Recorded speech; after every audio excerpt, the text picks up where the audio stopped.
உங்களோடுதான் நான் பேசுவேன்.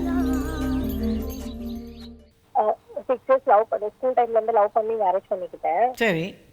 அவங்க வந்து வீட்ல ஒரே பையன், அவங்களுக்கு ஒரு சிஸ்டர், இவங்க ஒருத்தவங்க 2 பேர் தான். சரி. இவ சிஸ்டர் தான். ம். அவங்க அப்பா வந்து கவர்மெண்ட் ஜாப் மேம். ஆ. நான் காலேஜ் முடிச்சுட்டு 1 இயர் ஒர்க் பண்ணிட்டு 1 இயர் 2 பேர் வீட்ல சொல்லிட்டு 2 வீட்லயும் ஓகே சொல்லி தான் கல்யாணம் பண்ணாங்க. முடிச்சு ஒரு 1 இயர் ஒர்க் பண்ணிட்டு இருந்தோம். மதுரை வீட்டுல தான் இருந்தோம். 1 இயர் ஒர்க் பண்ணிட்டு இருந்தோம். அந்த சேலரி எல்லாம் அவங்க வீட்டுல தான் கொடுத்துட்டு இருந்தோம். சரி. அப்புறம் பாப்பா நின்றுச்சு. 1 இயர் கழிச்சு தான் பாப்பா நின்றுது. சரி. என்ன உடனே அவங்க என்ன சொன்னாங்க, என்ன இவ்வளவு சீக்கிரம் பாப்பா வேணாம், அபார்ட் பண்ணிட்டு வேலைக்கு போ, அப்புறம் ஒரு 4-5 இயர்ஸ் போட்டோம் அப்படின்னாங்க. நான் இல்ல, எங்க வீட்டுல வந்து இல்ல நீ பாப்பா பெத்துக்கோ அப்படிதான் சொன்னாங்க. சோ நான் வந்து பிடிவாதமா இல்ல நான் அபார்ட்லாம் பண்ண மாட்டேன்னு அவங்ககிட்ட கொஞ்சம் ஆர்கியூ பண்ணிட்டு நாங்க தனியா வீடு ரெண்டுக்கு வந்துட்டோம். சரி. வந்துட்டு இப்ப பாப்பா பிறந்து பாப்பாக்கு 1 இயர் ஆயிடுச்சு. இப்போ எனக்கும் சரி எதுக்கு வாடகை கொடுத்துட்டு இருக்கிறது, அவங்களது ஓன் ஹவுஸ் வந்து பழைய வீடு இருந்தாலும் ரெடியூஸ்ல ஓன் ஹவுஸ் இருக்கு. அங்க வந்து இருக்கலான்ட்டு அங்க வந்து இருந்துட்டோம் மேம். இப்போ ஒரு 4-5 மந்த் ஆகுது நாங்க வந்து. பாப்பாக்கும் 1 வயசு 3 மாசம் ஆகுது. சொல்லுங்க. ஹலோ சொல்லுங்க. இப்ப வந்துட்டோம். இப்ப வந்து அவங்க வந்து அவங்களோட பொண்ணுக்கு வந்து அலைன்ஸ் பாத்துருக்காங்க. இப்ப என்ன பண்றாங்கன்னா, ஏற்கனவே அவங்க எப்படின்னா ஒரே பையன் தான் மேம். பட் இருந்தாலும் அவங்க வந்து காசு காசு காசு எப்ப பார்த்தாலும் மணி வேணும் அப்படிதான் டிமாண்ட் வைப்பாங்க. சோ இப்ப வந்து என்ன சொல்றாங்க, பொண்ணு கல்யாணம் வச்சிருக்கோம் 2 lakhs நீ கொடு, கல்யாணம் ஆகி நீ இது வரைக்கும் எதுவுமே பைசா கொடுக்கல, 1 வருஷம் கொடுத்த அவ்வளவுதான், அதோட எதுவும் தரல, இப்போ தங்கச்சி கல்யாணத்துக்கு 2 லட்சம் ரூபாய் கொடு அப்படின்றாங்க. சரி. இப்ப நீங்க இருக்கிற வீடு வந்து யார் கட்டின வீடு? இப்ப நீங்க இருக்கீங்கல்ல, அந்த வீடு யார் கட்டின வீடு? இது வந்து அவங்க என் ஹஸ்பண்டோட தாத்தா பாட்டி அவங்க பீரியட்ல கட்டுறது. 35 இயர்ஸ் ஆயிடுச்சு பழைய வீடு. சரி, ஓகே. அவங்க கட்டுறது. சரி, ஓகே. இப்போ உங்க மாமனார் வந்து எவ்வளவு சம்பாதிக்கிறாரு? அவன் மந்த்லி ஒரு 35,000 to 40,000 இருக்கும் மேம். அது எல்லாமே உங்க மாமியார் கையில கொடுத்துருவாரா? ஆமா மேம். அப்புறம் உங்க பாப்பா அவளும் வேலைக்கு போறா, அவ 20,000 வாங்குறா. அதையும் கொடுத்துருவாங்களா? ஆமா மேம், எல்லாமே அவங்க தான். சரி, உங்க வீட்டுக்காரர் எவ்வளவு தராரு?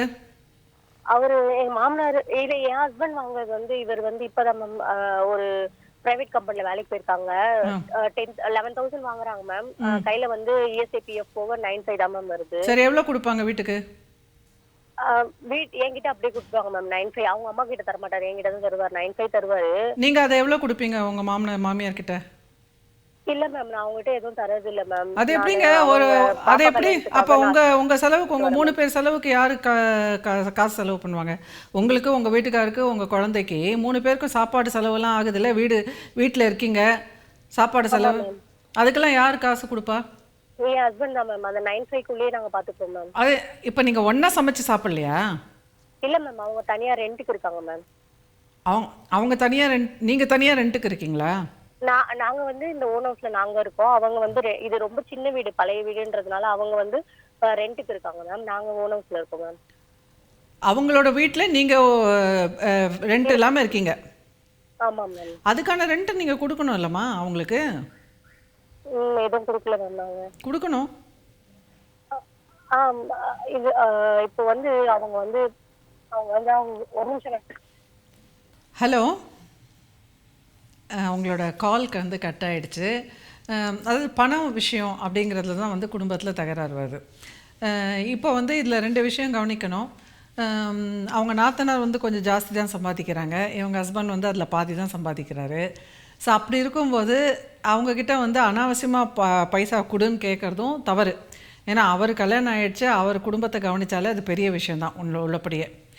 அப்புறம் அதே நேரத்தில் அவங்க ஏன் அப்படி கேட்குறாங்கன்னா, அவங்க வீட்டில் வாடகைக்கு இருக்கிறதுனால.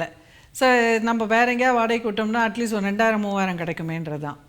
ஸோ அதனால் இதை நம்ம புரிஞ்சுக்கிட்டு ஒன்று வந்து சரி கொஞ்சம் கூட்டு குடும்பமாக இருந்துட்டு அவங்களுக்கு கொஞ்சம் காசை கொடுத்துட்டு கொஞ்ச நாளைக்கு இது பண்ணலாமா, இந்த வீடை வாடகைக்கு விட்டுட்டு அது ஒரு இன்கம் வரும் அப்படி நினச்சி அட்ஜஸ்ட் பண்ண முடிஞ்சால் பண்ணலாம்.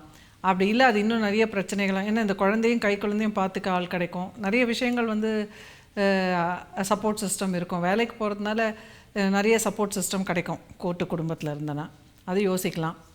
அப்படி இல்லை எனக்கு தனியாக தான் வேணும், இது எனக்கு சௌகரியமாக தான் இருக்குது அப்படின்னாக்க அப்போ வந்து நியாயமாக என்ன வாடகையோ அந்த வாடகையை கொடுத்துட வேண்டியது தான். வேறு இல்லாட்டினா இந்த பிரச்சனை வந்துகிட்டே தான் இருக்கும். அதே நேரத்தில் அவங்க மகளுக்கு வந்து அவங்க 20,000 ரூபாய் சம்பாதிக்கிறாங்க, மாமனாரும் சம்பாதிக்கிறாரு. அப்படிங்கிற போது அதுக்குள்ளே கல்யாணம் என்ன பண்ண முடியுமோ அதை பண்ணலாம். ஒரேடியாக வந்து நகையெல்லாம் போட்டு எல்லாருக்கிட்டையும் காசு வாங்கி கடன் வாங்கி அப்படிலாம் செய்யணும்னு அவசியமே கிடையாது. ஸோ அதனால் அதை அவங்களும் யோசிக்கணும்.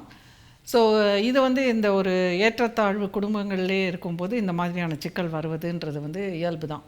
ஒருத்தர் அதிகம் சம்பாதிக்கும்போது இன்னொருத்தர் கம்மியாக சம்பாதிக்கும்போது அப்போ அந்த ஒரு பிரச்சனை வரும். ஸோ முடிஞ்ச வரைக்கும் வந்து நம்மளுடைய வாழ்க்கையில் இலக்குகள் வைத்து நாம் எப்படி இன்னும் முன்னேறிட்டே போகலான்றது தான் ஒரு பெரிய சொல்யூஷனாக இருக்கும். பணம் அப்படின்றதுனால பிரச்சனை வருது அப்படிங்கிற போது அதுக்கு தீர்வு வந்து அந்த பணத்தை எப்படி சம்பாதிக்கலாம் அப்படின்னு யோசிக்கிறது, அப்படி இல்லைன்னா எப்படி சிக்கனமாக இருப்பது அப்படின்னு யோசிக்கிறது. அவ்வளோதான். இதுக்கு ரொம்ப பெரிய அறிவெல்லாம் வேண்டியதே இல்லை, ரொம்ப சிம்பிள். நம்மளோட பெற்றோர்கள் நம்மளோட முன்னோர்கள் எல்லாரும் அப்படி தான் வாழ்ந்திருப்பாங்க. அதே ரூட் தான் நாமளும் ஃபாலோ பண்ணணும்.